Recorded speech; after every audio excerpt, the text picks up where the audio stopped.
I've been dating with my boyfriend since 2020 and I have known him for 5 years now.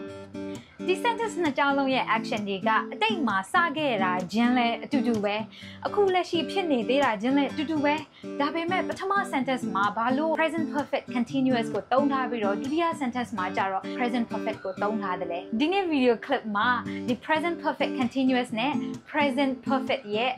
ကွာခြားချက်လေးတွေကိုပြပြသွားမှာပဲဖြစ်ပါတယ်ကျွန်မကတော့ Ramona ပါအင်္ဂလိပ်စာကို6နှစ်ကျော် online ရော offline ရောသင်ကြားပေးတဲ့အတွေ့အကြုံရှိတယ် Prospect English Academy ရဲ့ founder လည်းဖြစ်ပါတယ်ဒီ test နှစ်ခုရဲ့ကွာခြားချက်တွေကိုမပြောပြခင်မှာဒီ test တစ်ခုချင်းစီရဲ့အသုံးပြုပုံလေးတွေကိုအကျဉ်းဖြင့်လေးပြပြမယ်ပေါ့နော်ဆိုတော့ပထမဦးဆုံးက present perfect အကြောင်းကိုပြပြပါမယ်ဆိုတော့ပထမဦးဆုံးယူလာတဲ့ sentence က I have finished my homework ပဲဖြစ်ပါတယ်ဆိုတော့ဒီ sentence ကိုပြောမယ်ဆိုလို့ရှိရင်အတိတ်မှာပဲဒီ action ကလုပ်ပြီးသွားပြီဒါပေမဲ့စဉ်းစားမှာကဒီ sentence ကအခုလက်ရှိအခြေအနေမှာလက်စုပ်လက်ကင်ပြစရာ result အကျိုးရလဒ်တစ်ခုခုရှိလာပေါ့နော်ဆိုတော့ရှိတာပေါ့ I have finished my homework ငါအင်စာလုပ်ပြီးသွားပြီအကျိုးရလဒ်အနေနဲ့စာအုပ်ထဲမှာစာရီအပြည့်ပဲဆိုတော့အခါကျတော့ဒါမျိုးပေါ့နော်အတိတ်မှာလုပ်ခဲ့တယ်အခုလက်ရှိမှာလည်းအကျိုးရလဒ်ကပြစရာရှိတယ်အခု present result ရှိတယ်ဆိုလို့ရှိရင်ဒါမျိုးအခြေအနေမျိုးမှာ present perfect ကိုသုံးပါတယ်ဒုတိယတစ်ခုကတော့ she has been to Japan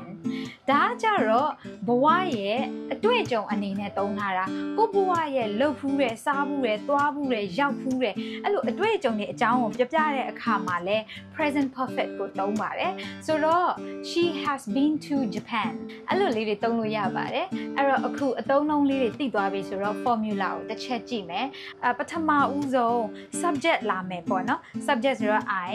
ဒီဒုတိယ sentence မှာဆိုလို့ရှိရင် she ပေါ့ဆိုတော့ I က plural ဆိုတော့ have ကိုသုံးမယ်အများဆိုတော့ have ကိုသုံးမယ် she ကအနည်းဆိုတော့ has ကိုသုံးမယ်ပေါ့နော်ဆိုတော့ has have ပြီးမှ past participle verb 3လို့ခေါ်တာပေါ့နော်မြန်မာနိုင်ငံမှာဆိုလို့ရှိရင်เนาะဆိုတော့ finishedဒီမှာဆိုလို့ရှိရင်လည်း been ပေါ့ဆိုတော့သူက verb 3လာမယ်ပြီးမှ object ပေါ့ဆိုတော့သူ့ရဲ့ formula ကတော့ subject plus has have plus verb 3 plus object ပါဆိုတော့အခုအသုံးအနှုန်းလည်းသိသွားပြီ formula လည်းသိသွားပြီဆိုလို့ရှိရင် pronunciation တစ်ချက်ကြည့်မယ်ပေါ့နော်ဆိုတော့ pronunciation ကကြတော့အင်္ဂလိပ်စကားပြောတဲ့အချိန်ခါမှာလူတွေကစကားလုံးတစ်လုံးချင်းစီတိုင်းအောင်တစ်လုံးချင်းအဲ့လိုတိတန့်ကြီးအရှိကြီးတွေမထွက်ဘူးပေါ့နော်တကယ်လို့ဖြစ်နိုင်ရင်စကားလုံးလေးတွေကိုအဲ့လိုချုံလိုက်တယ်ပေါင်းပြီးတော့မှရောပြီးတော့ထွက်လိုက်တာပေါ့နော်ဆိုတော့ I နဲ့ have ကိုပေါင်းလိုက်မယ် I have လို့နှစ်တန်မထွက်တော့ဘူး I've finished my homework ဒီမှာလည်းအတူတူပဲ she နဲ့ has ကိုပေါင်းလိုက်တယ် she's been to Japan ဆိုတော့အခု present perfect ရဲ့အသုံးအနှုန်းလည်းအကျမ်းဖြင့်သိသွားပြီ formula လည်းသိသွားပြီပြီးတော့ဒီအတန်ထွက်လည်းသိသွားပြီဆိုလို့ရှိရင်သူ့ရဲ့ timeline ကိုတစ်ချက်သွားကြည့်မယ်ပေါ့နော်ဆိုတော့ timeline ကကြတော့ဒီမှာဒါများသောအားဖြင့်တော့ငယ်လေးတွေကနေကျောင်းမှာဆရာမတွေတုံးကြတယ်ပေါ့နော်ဆိုတော့ဒီဘက်မှာကြတော့ past ရှိမယ်ဒီမြီးကကြတော့ present ပေါ့ဒီမြီးကြောင်းရဲ့ဟိုဘက်ကိုရောက်သွားရင်တော့ future ဖြစ်သွားတာပေါ့နော်ဆိုတော့ယူလာတဲ့ sentence က I have finished my homework ပေါ့နော်သူဒီ action ကအတိတ်မှာဖြစ်တယ်ဆိုတော့ဒီနာလေးမှာဖြစ်တာပေါ့ဆိုတော့သူ့ရဲ့ result ကဘာမှရှိလဲဆိုတော့ present မှာရှိတယ်အခုလက်ရှိမှာပြစရာအင်စာပြီးသွားပြီဆရာမကိုထပ်လို့ရပြီပေါ့နော်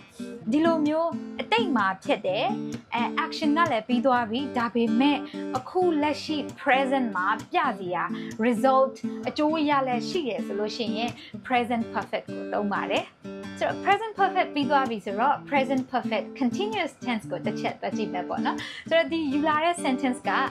I have been studying English for 3 years now ဆိုတော့ I have been studying English for 3 years ဟိုလွန်ခဲ့တဲ့3နှစ်ကတည်းကစပြီးတော့မှလေ့လာတာ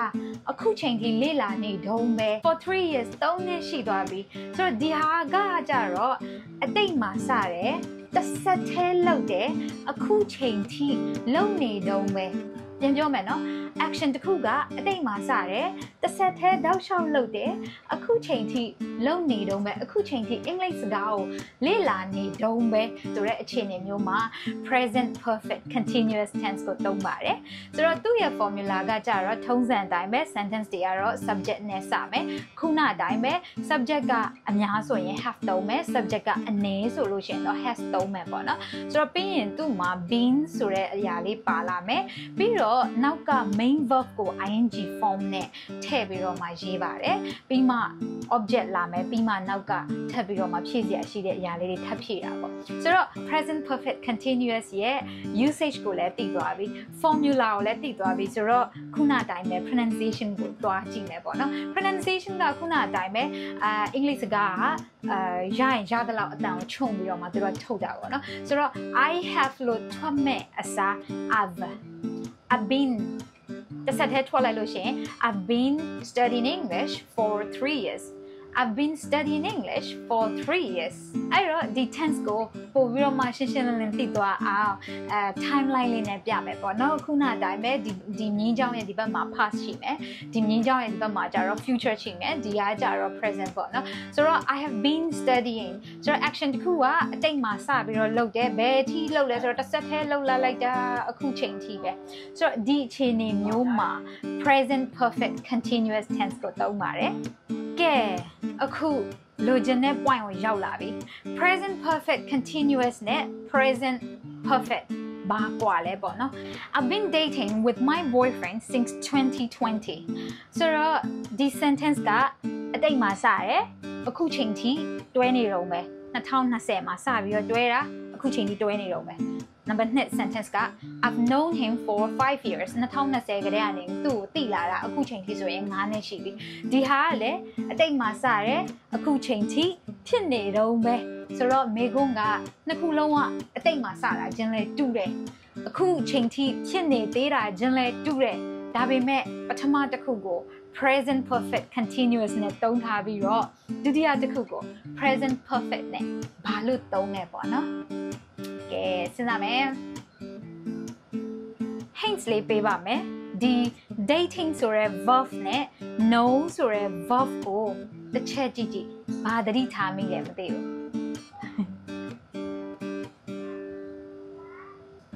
ဟုတ်ပါတယ် dating ကကြတော့ action verb ဖြစ်တယ်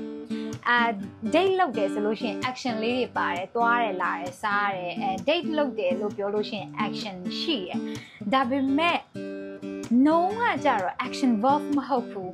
state verb ဖြစ်တယ်အခြေအနေတွေကိုဖော်ပြတဲ့တင်ပြတဲ့ verb အမျိုးအစားဖြစ်တယ်တချို့ verb တွေက state verb တွေဖြစ်တယ်ဥပမာ I remember him remember action မရှိဘူးဒါမျိုး action မရှိတဲ့ verb တွေက state verb တွေဖြစ်တယ်ပေါ့နော်ဆိုတော့အဲ့လိုပုံစံမျိုးအတိတ်မှာစတာချင်းလဲတူတယ်အခုလက်ရှိအခြေအနေအထိဖြစ်နေသေးတာချင်းလဲတူတယ်ဆိုတော့အခြေအနေမျိုးမှာ action verb ကို present perfect continuous နဲ့သုံးပြီးတော့ state verb ကိုကြတော့ present perfect နဲ့သုံးပါတယ်ဆိုတော့ကဲအခု present perfect continuous နဲ့ present perfect ကို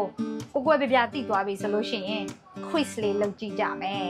ဆိုတော့ sentence နှစ်ကြောင်းပေးထားပါတယ် we have exercised ဒါမှမဟုတ် we have been exercising regularly ဒါ number 1 number 2ကတော့ we have believed or we have been believing in education for a long time ဆိုတော့အချိန်က10 second လောက်ပေးပါမယ်အဖြေမှန်ကိုရွေးကြည့်ပေါ့နော်